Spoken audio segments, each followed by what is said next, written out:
Welcome to this episode of Trojan Poetry. We are on episode 21, and we are continuing our series on poems that feature animals looking at people. And last week with our poem on the ox, it got pretty deep. I mean, we were getting to a philosophical level with that there ox. So this week we're going to read one featuring my next favorite animal, which, which is our bats. So here we go. Bats by Henri Cole. Each night they come back, chasing one another among the fronds after gorging on papayas to drink from the swimming pool. With my sleep-stiffened bones, I like to watch them, careening into the bright pool lights, spattering the walls with pulp and guano like graffiti artists. Sometimes, when they meet, they hit one another's furred wings, love thy neighbor like thyself, and then soar off again to drink more bleached water. Sometimes it seems as if they are watching me, like a Styrofoam head with a wig on it. The patient reports that he has been lonely all his life, one screams to the other.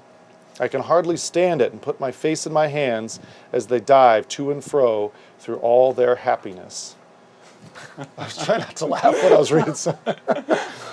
Pulp and guano, and then the part about a Styrofoam head with a wig on it, that was like so random.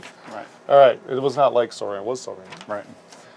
So, all right, so John, do you want to kick this one off? Right. Okay. So I picked all three of the animal poems. Mike hasn't read them. He read that poem, but so he's reading it for the first time. So his reaction, I'm glad to see his reaction. It's just gross. Well, all right. So this is part two of our Animals Looking at Humans poem series here. And Henri Cole I first learned about through Joyce Carol Oates' Twitter. Right, Joyce Carol Oates was always talking about Henri Cole and putting bits of his poetry up, and I thought I should read that guy, and then I kind of read all of his stuff. So, you want an Henri binge? Yeah. I think my reaction, like yours, Mike, was to at first laugh, right, and just the bizarre situation, and bats are creepy, right? You don't want to be around bats, especially when they're careening and flying, all this stuff, but then it's kind of comical.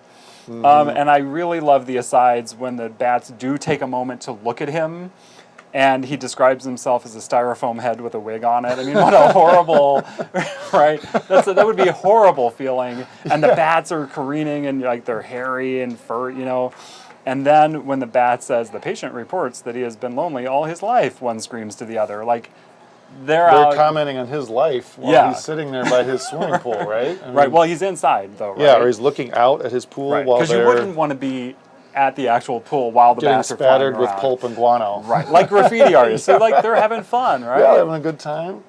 So I just thought... Henri Cole does this a lot, where he juxtaposes or just throws in these things just out of nowhere, and it's up to you to figure out, of course, what the connection is. Yeah. And this I thought was a fun one. But the bats really don't have a high opinion of Mr. Cole. And Mr. Cole doesn't seem to have a very high opinion of himself. He seems to be kind of cracking at the end there. Right. And but here's my question then. Is when he says, I can hardly stand it and put my face in my hands. So I thought, okay, well, he's depressed, right? But is he laughing? Because you started laughing, and my initial reaction was to laugh. It's a funny scene. It's a ridiculous scene. And that's just overwhelming. He just puts his head in his hands and laughs. Or is he depressed, thinking how happy they are, and he's not happy? Yeah. He can't join the bat happiness. The bat party. Well, I read it that way, because when you put your face in your hands, that's usually like you're weeping or you're crying. But the rest of these descriptions are so odd. Right. The Styrofoam head with the wig on it, I just picture this piggish face of a bat, it's white and then it's got like a fro or something. I mean, it's just I thought it was of him. I thought they were watching me. Like a star. Oh, I read it that the bats are the Styrofoam head with the wig on it. Or maybe he's the... I don't know. That's a good question. Oh, he's the head with the wig on it. That they're organic and furry. And he is just the stationary, static figure. Yeah. Because a Styrofoam head, if you imagine what it would be like to be a Styrofoam head. Yeah, you're just frozen in that expression. Right. There's just solid. There's nothing, no interior. Yeah, movement. So he's just he feels empty and... kind of just foam. Yeah, and it goes well, and then it goes right into that line. The patient reports he's been lonely all his life. Right. One screams to the other. Like, they're not even being shy about Yeah, their right. critique of him. I know, they come, they crap all over his house, they drink his water, they stare at him, they make fun of him. I mean, it's just total paranoia. And then, yeah, I Right. can hardly stand and put my face in my hands.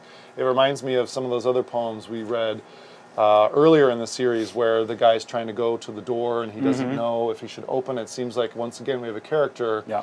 There's action going on all around him, and yet he is frozen like the styrofoam head. Right. And why is that? I don't know. I mean, can Well, you and really that's the thing, shoo like- bats away? I guess you would feel Oh. helpless. If you get a pack of them in your yard, what do you Right. do about it? Right. And they're having a pool party. Because through all their happiness, right? These are the happy They're bats. having a good time. And I think, having read a lot of his other poetry, that there is a sense of he senses how ridiculous it is, and that putting your hands in your head in your hands, could be read two ways. And it is kind of a two-way situation, because you want to be depressed, but then you also kind of want to laugh at yourself, right? Right. Well, I mentioned my dog earlier. You know, we Yeah. have a puppy, and so when he would have an accident or something in the house, you get mad, but then you look at him and he's so cute.